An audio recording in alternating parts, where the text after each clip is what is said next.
all the artisans from the village, they gathered, and I spoke to them about what we want to do. And they were like, no, नहीं, ये नहीं होगा हमसे, हम अलग कुछ नहीं करेंगे. And I was like, I have come all the way here, traveling in the desert in this heat. I'm not going Yeah. back without, like, just like that.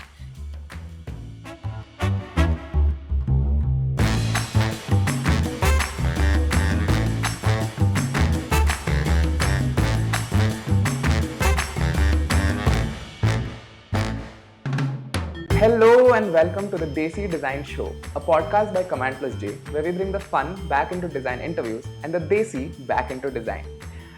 Every week, me, your host Anshuman Dhar, sits down with Indian designers to get real about their work, their life, and everything in between.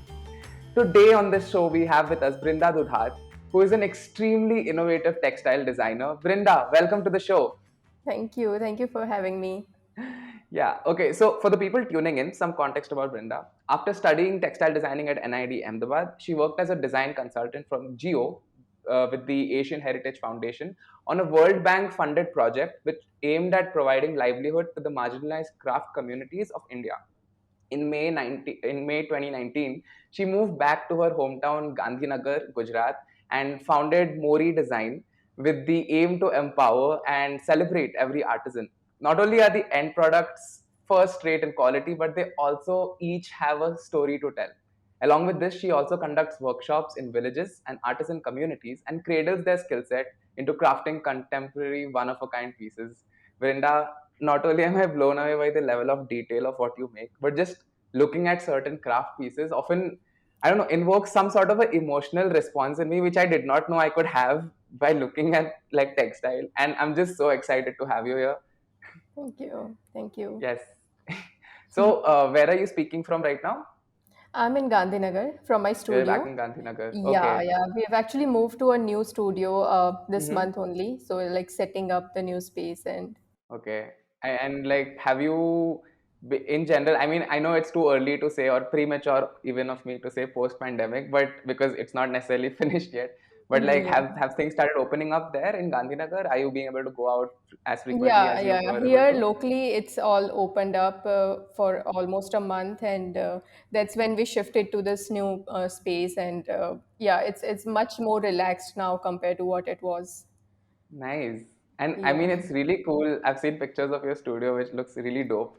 And I just wanted to ask you, like, how was it like managing and working in your own studio space? And right, like, so soon after graduating, what did it feel like to taste that independence, but also like the self accountability which comes with it? Like, I think the way I'm based in Gandhinagar, before moving to hometown, I was working in Delhi and like traveling. It's different when you are in a bigger city, like the kind of opportunities and things you have compared to being here. So that was a bit challenging because there's not much happening here, and also all my clients Mm-hmm. are in different cities. So I have to like mostly travel to Delhi or Mumbai for any exhibitions or work or all those Hmm. things. So yeah, it was nice to have that independent space, but still being in a smaller city has its limitations. But I think with Hmm. pandemic, it kind of became this, that like, you work from where you are, and all Hmm. things are Yeah. more or less accessible online. So yeah, Right. I think the scene is changing that way.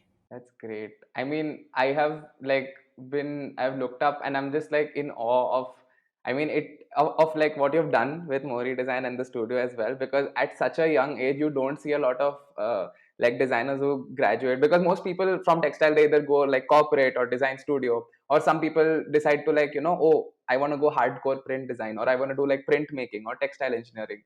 So I wanted to know, was there like any moment where you had to choose, oh, should I go the traditional job route or should I like start Mori? Like, when was there any such one moment in time or one decision which you made, or did it happen gradually?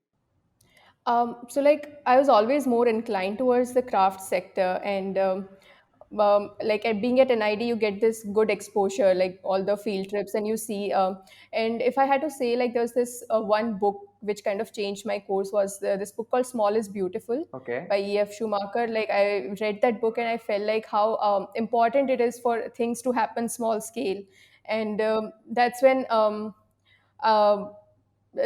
since my graduation, I was just looking for working in this kind of places, and luckily I got to work for this geo project, which was just provided me this kind of atmosphere. You have to go down to village and work closely. Like, it was also a bit of challenge, but after the whole work is done, like when you see the outcome, it's fulfilling in a way that you are doing something that has a good cause. You're helping these people in the village clusters, and so that's how I learned a lot while working with this geo project. Right. Once my work was out, like all the work I did for geo project, it was Mm-hmm. exhibited, and I got a good response. Like, until that time when all the work was happening, Mm-hmm.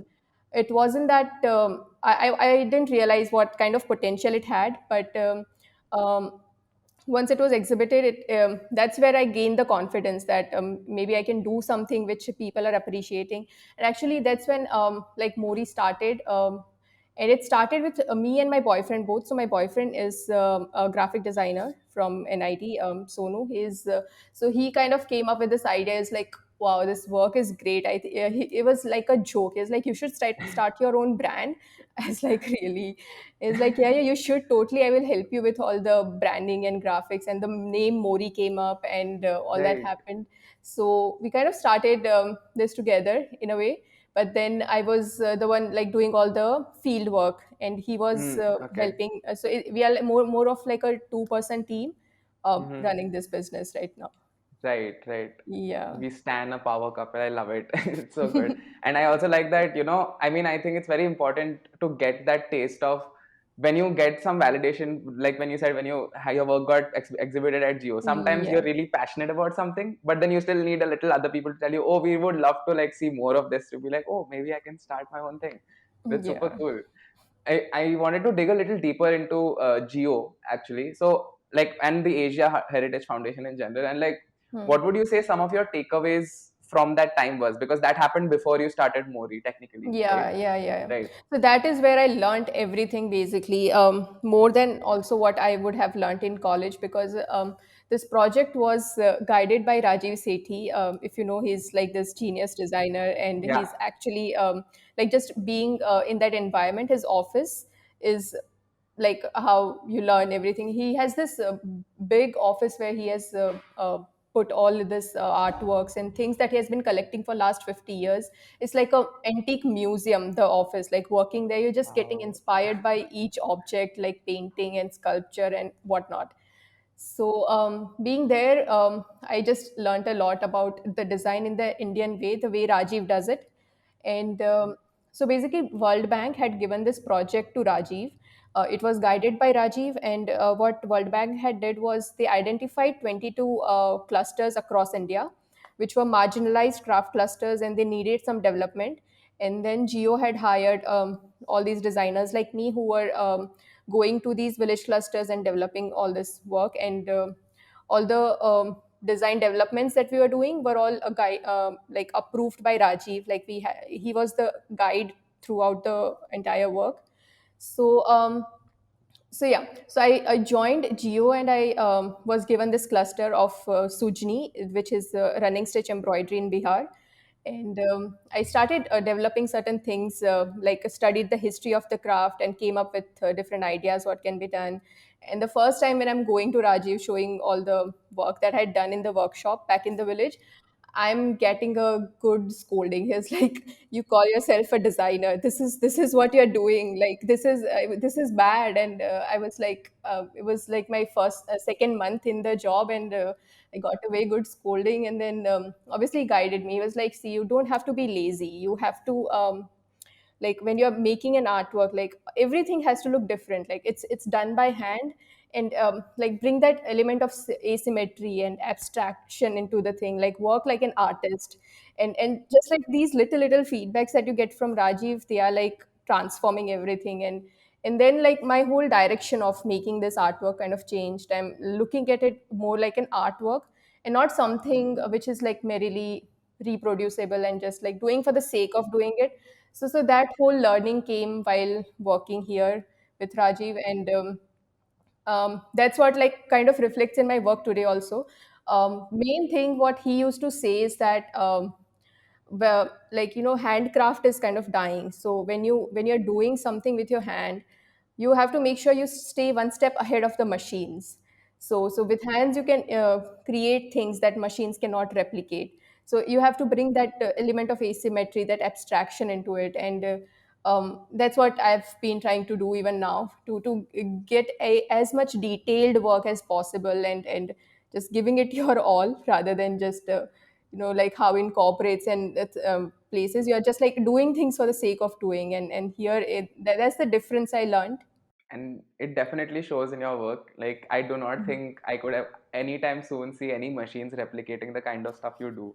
And I think the Yeah. handcraft, like the actual love that goes into making it, also somewhere gets seen, right? Like, and you have Hmm. worked with like rural craft communities and, like, just very Hmm. extensively. And I'm like, what was just like, I'm pretty sure in all the times, you've done like what, 7 8 or even more than that workshops with them so far. What has, like, was there anything which surprised you about working with them which you did not expect but ended up happening? Yeah, so basically, after doing 6, 7 workshops with them, artisans kind of start adapting to your style. They understand what is it that you want, and the way I'm talking, like how I want things more abstract and asymmetrical. So that's the idea they are learning. And after these 5, 6 workshops, I can see them. They are just giving me what I want, like what is imagined. So that just makes your job so much easier. That's where you feel accomplished. That all this training of 6, 7 months, it's actually now you can like sit back and just watch that work is happening by itself. And they have understood, artisans have understood what is it that you're looking for. And when you were approaching them, or when you initially started working with them, was there any sort of resistance, or was there any barrier which you faced coming in from the outside? Yeah, it was really challenging. So I will tell you the story about the Jat embroidery, how it started. Uh-huh. So when I wanted to start Morii, went around Kutch just looking for artisans to work with. I'll just go from village to village asking people that we want to do something like this, and Yeah. how do we go about this? So I finally found this place called RCT, which stands for Rural Self-Employment Training Institute. There are these RCTs in all the villages, and they're supposed to train the people for getting them self-employed. So I told, like, mostly the kind of work they do is like mobile repairing, computer, and this and this.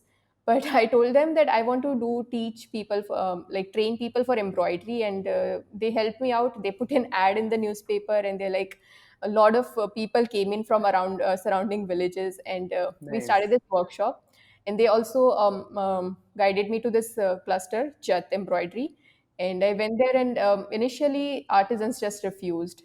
So this village, Jat village, is some 35 kilometers from the main city of Bhuj. You have to travel like into the desert, and it's a long way. And in the summer of May, I was just traveling there in the noon. Reached all the way there, and I was all the artisans from the village, they gathered, and I spoke to them about what we want to do. And they were like, no, नहीं ये नहीं होगा हमसे, हम अलग कुछ नहीं करेंगे.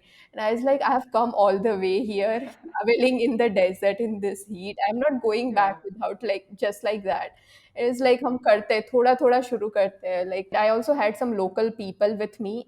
They don't even understand my language. Kutchi is quite different than Gujarati, so communication wise, it needs some translator. And Mm-hmm. so they did started a little bit, but they were like, ये नहीं होगा हमसे, बस ये एक sample हम करके दे रहे हैं, but we won't be able to do more than this. So there are a lot of resistance in the beginning, but then you have to be there a lot. I think that's the trick of it, that more time you spend with the artisans, the more frequently you go, they understand that you're not just like one of the person who will just come once and just try to do things and then go away. You have to show that you're going to be there. And with those multiple visits, they kind of starts to understand that you're there with a serious plan. And also what helps is like they should see that they're able to earn something from there. So we keep paying them fair wages regularly, so they can start seeing that there's some income they are generating with this work. So those are the things that gradually it definitely takes. First 6 months are challenging, after that is when it gets easier, I think.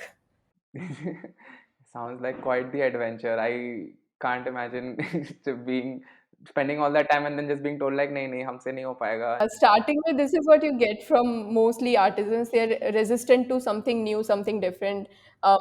Also, when they are just traditionally doing a stitch in a certain way, and you're giving them different color palette and different kind of fabric, and asking them to do it on that, so they're like, "ऐसा तो हमने कभी किया नहीं है, so we won't be able to do that." But it's just an initial resistance. But once they will start doing it, it goes away. Yeah.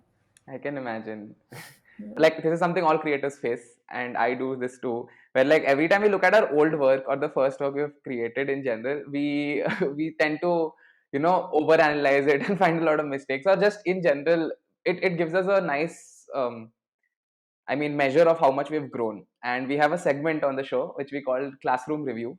And what we Yeah. do is we ask the guests to walk us through the first project which they have done, and just like talk us through what was going on in their mind, or just in general walk us through which whatever was happening. So yeah, the floor is yours. Please take it away. Yes. Okay. So yeah, this is the first design project that happened in the third semester. So here it was a print design, and we had to choose some inspiration and then finally derive a print out of it. So I chose two different contrasting things that I wanted to mix up. One was the octopus to have those dynamic organic forms, and second was Raza's paintings, which has this. Very solid geometry, very grounding and structural. So I took these two contrasting things, and somewhere I was just seeing some similarity in that, and I was just trying to make it work. So after choosing this inspiration, there are this set of explorations that are done, like sketches, where just trying to combine these two forms of some curves and organic forms with some solid geometry, and trying to make sense of it. Yeah. Yeah, it's true. When you look back at your school work, it does feel like, what were you thinking? What were you doing? But yeah, so then once I had certain idea of this combining two elements, was trying it in different textile techniques. So there's a lot of textile techniques that you can choose from. The one we had this kalamkari workshop going on at NIT during this time, so just tried out some hand drawn octopus. So these red ones are that hand painted octopus, and they're the same thing. Hmm. Even later on with Rajiv Sethi also you had ended up doing kalamkari with a cluster group in Andhra Pradesh, right? Yeah, yeah, I did. So looking now and Yeah, then, I wouldn't have thought of that. who would have thought? But here we are. All right. Okay, and these are some more references for the Yeah, art so then style. we were asked to like take some of the painting styles and study the painting style of that movement, art movement, and kind of apply those. So I chose this paintings, forgetting the name of the artist. That's all right. Yeah. We'll put it in later. Yeah. Okay. So yeah, so it's this style that I kind of I don't know, I was just mixing up everything. There was this geometry, organic shapes, and then there's a burst of colors. So after after this, there's this one artwork which has all the possible colors that it could have. So also we were told that finally we are going to do a digital print of the artwork, Okay. and digital print is where you can have as many colors as possible. There's no limitation to colors. So just keeping, I was just thinking that how cool it will be to have like all shades of colors in this. But when I look at this, like I don't think there's something like this I'll be doing now, Mm-hmm. especially these kind of bright colors and all, Right. because yeah, things change when I learned about natural dyeing and that earthy organic palette, and now all my color palettes are way more earthy than this. But it's nice to look at this. It's just like a happy trippy octopus, which is Yeah. yeah, Yeah, I can see that. Red Octopus is having quite the trip, and this yeah. is the final piece which Yeah, ended yeah. up in. Yeah. This is digital print. So yeah, Mm-hmm. I that's true. When I look back at this, I'll think I'll not do anything like this now, especially digital print, Yeah. because after like going through Geo, Rajiv, and the principles have changed, where it's all Hmm. about like it has to be organic, earthy, and machines, you stay away from that. So no digital print really. Okay. Mm. Yeah, thank you so much for sharing this with us. Yeah, this is super fun. And I want to now transition a little more away from your work and like into your personal life and your beliefs and stuff like that. And I want to start with what you mentioned right now, which was just wanting to do organic stuff. I've noticed in your work you're very conscious about being ethical and using organic dyes whenever you are doing it, and Yeah. because we know like the amount of pollution which comes in through like dyes and textile industry in general. Yeah. And I wanted to know what your thought is on this one dilemma, if I may put it that way. When you are working on a business which is being sustainable, do you think it is your job as the person making the clothes to educate people and then get them to buy sustainable clothing, or do you think you cater to the people who are already educated about it? Yeah, so I think what happens is like you try doing I have tried doing the first one, like educating people, but ended up with the second option, like just going and selling things to the niche market, because it's difficult. Like so, that's how I started. Like um, educating people about natural dyeing, and also like back when I was in college, I was thinking like when you want like a decent garment, like just like plain simple garment, you don't get it. So I was thinking that once I start something, I'll make like good design which is affordable for all, and like that kind of stuff I'll do. But once when you start this thing, you realize like how difficult that is, and you end up making niche products, selling to that niche market, which was not something I thought as a student back then.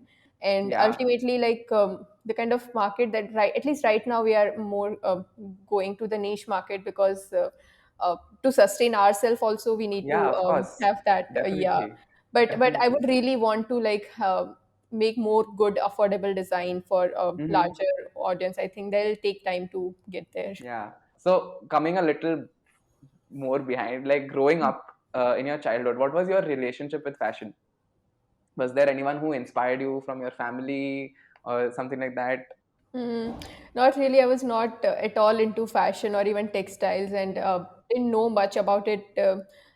Actually, like I always knew after 10th standard I wanted to go into some creative field. And my dad is a builder, and he was like more into about me joining architecture. I did join SEPT for 1 year. I was doing architecture there, and after 1 year, I'm just dropping out of there and joining NIT. Just like that. And here at NIT also, I was thinking more of taking product design or something like that, because I was good at those in the initial first year. I was good at those technical drawings, and I was getting things right. And like product design, you need that. But I don't know, somehow like at the end moment while choosing, like after foundation, how you choose things, I ended up choosing textile because it seemed like nice and colorful, something that you can do all by yourself. Hmm. Uh, instead of like architecture product where there's a lot of teamwork. I always felt that I'm not good at teamwork. It's better if I can just do my own thing in my way, and that's what felt doable in textiles. And I've seen a lot of possibilities. So after joining textile, I'm learning how the process of weaving happens. And the day I found out, like to weave a piece of cloth, you have to like put one thread into that reed. I was shocked. I was like, I had no idea this is how, like, we are wearing clothes all this while. I have no idea this is how they are made. Yeah. I was just feeling like all this while, I think these are the things that should be there in your primary education, just knowing how a cloth is made, and basic things. But Yeah. yeah, I just got to know all this back in textile Mm. first year, like how the weaving process happens. Yeah. Yeah. I think that's, and it ends up always going down this cycle. When we are younger, we don't really care much about how things are made, and then later on we start really caring. We It's true, like when you do things, like also back when I was like working at Geo, and I was only thinking about starting a brand. It seemed like when you look at other brands and other designers, and you kind of start envying that lifestyle. Like a designer is like such a cool, like you have your own brand, that is such a cool thing. Yeah. And now when I have one, I'm feeling like it's like you have to do all the work yourself. It's not that cool the way you used to imagine. So only when you go through Yeah. the thing, you Hmm. understand what it is really like. That's fair. That's Yeah. spoken like a true entrepreneur. All right. So I noticed that you're a huge fan of traveling, and I wanted to ask you, when you go to a, like, what is the first thing you do when you visit a new place? Like, how do you absorb the culture? So before visiting a place itself, I'm just like looking up for, like I would rather travel to places like Sri Lanka and, which are close to nature, have a good culture and something that you can, rather than any um, fancy, well, like polished places like Dubai or anything. So, like, want to make as organic travel as possible and like travel through Airbnbs, just with locally finding out things and Mm-hmm. yeah. And also, whenever I travel, I try to look for, like these days, I'm trying to look for collaborations. If I can say, for example, if I'm going to Sri Lanka, I will still look for some weaver centers and just go around and see what is the process there, culture there. Recently, lastly, when I went to Kashmir, just went there for a ski trip. But again, when I found time, I went to nearby villages to just see how the pashmina is made, how the Kashmiri embroidery is done. So like a lot of travel has become like textile centric, just to see and to see the possibilities of even collaborating with people from different places and textile is just everywhere. You can just like travel to any place. It has a different textile culture of its own. So love to explore that part and also like just seeing how local architecture and like local things, how people live, it's always different in all the places and fascinating to see that. Mm-hmm. Yeah, Yeah. and I mean, honestly, in my head, you're already living the cool designer life. You're going to different places, you're living organically in those places, and like serendipitously coming across just like local experiences, talking to people, and collaborating with textile people from there. It's already so cool.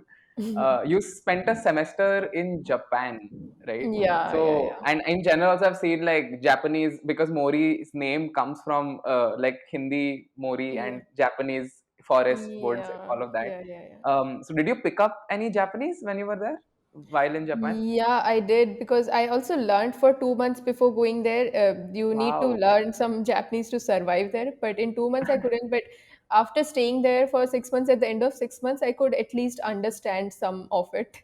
Hmm. Okay. Yeah.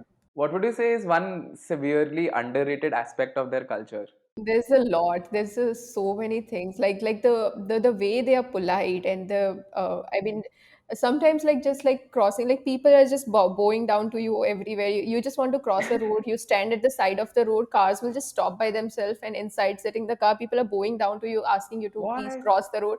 It's like, what is this level of politeness? No one, you can't even Yeah. imagine that here. So that's like one of the very basic, simple things. There Uh-huh. is there. Yeah. Right. All right. So we are nearing the end of the show, and we have a recurring segment which we like to call drum roll, please. 2 minute mein hot takes. So basically, what 2 minute mein hot takes is that I'm gonna shoot a bunch of questions at you, and you just answer with whatever comes to your mind first. Okay. Okay. So let's go. First question: who are three Indian people who inspire you? Sandeep Sangaru, um, this designer called Viram from Dotto, and I have so many people who inspires me, but I can't.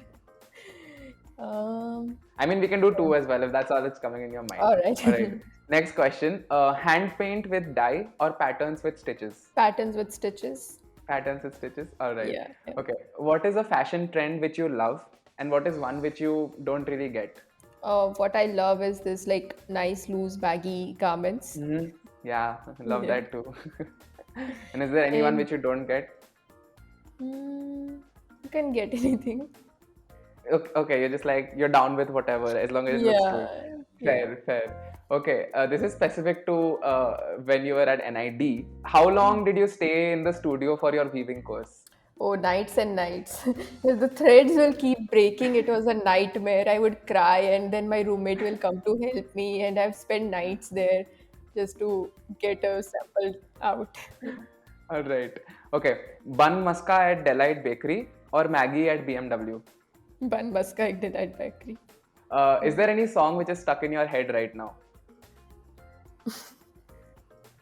Oh God! So my boyfriend, he keeps just making fun of, like, there's this new song that has come up on radio, Okay. like which says like how lucky we are that we have got vaccine for free.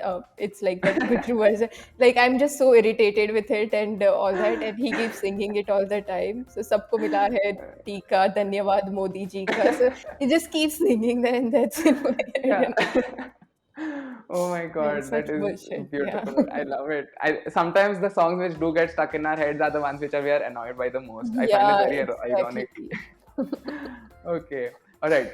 If you could move anywhere in the world, where would you go? I would go to Okinawa. There's this little island Ah. in Japan. I've been there once, and when I was there, I was thinking like, this is the place I want to live here. I want to die here. So yeah. All right. Finally, describe your perfect cup of tea. Perfect cup of tea is the one you get at Lalu's, the first one in the morning, like 6 baje, the one he makes himself. So there are these night outs that we used to do, and then 6 o'clock, okay, let's go to Chai Gate and have that first chai. Lalu ka mast adrak dal ke, yeah. Arey, yum, Yeah. amazing. All right, so that is the end of the 2 minute mein hot takes round. Yeah. Just as a closing question, we are at the end of the interview, but one last question, which is, if you could tell anyone who's watching this just one thing, whatever you want to, what would it be? Yeah, so if there are at all people who are like thinking of doing something of their own and like starting out, and like I just want to say that it's a really slow process, and to not give up, to just like, because I thought of giving up so many times, and that's it does get better with time. It does get easier. So yeah, Right. it's good to start something of your own and like keep at it. Yeah. I love it. I think a message of hope could help all of us in these times. All right, then this has been so amazing, Brinda. Thank you so much. Where can people find you if they want to find out more about you? There's my Instagram handle, and Mm-hmm. on Morii also I've started like putting out personal life and things that we do around. Mm-hmm. Yeah. All right. And anytime here in my studio, Gandhinagar, like anytime people are around here, we are making this space, like the new studio we made into like a more a place that welcomes people and like can stay over and like that. Yeah. So yeah, do visit us in Gandhinagar anytime. Oh, all right. We will Hmm. leave the links to all of these things in the show notes and in the description. You Yeah. guys can find her like Morii Design at Morii Design on Instagram, and you can also check out their website, Morii Design. Just Google it; you'll see all the links right there, and we will also be linking them down below. And you guys can find us at Command plus J, spelled CMD plus J, on Instagram and Twitter. Brinda, a huge pleasure having you here and Thank just you. listening to everything which you said. It's just been so much fun. Thank you again so much for joining me on the Desi Design Show. Thank you for doing this. Yeah. All right, bye bye. Bye.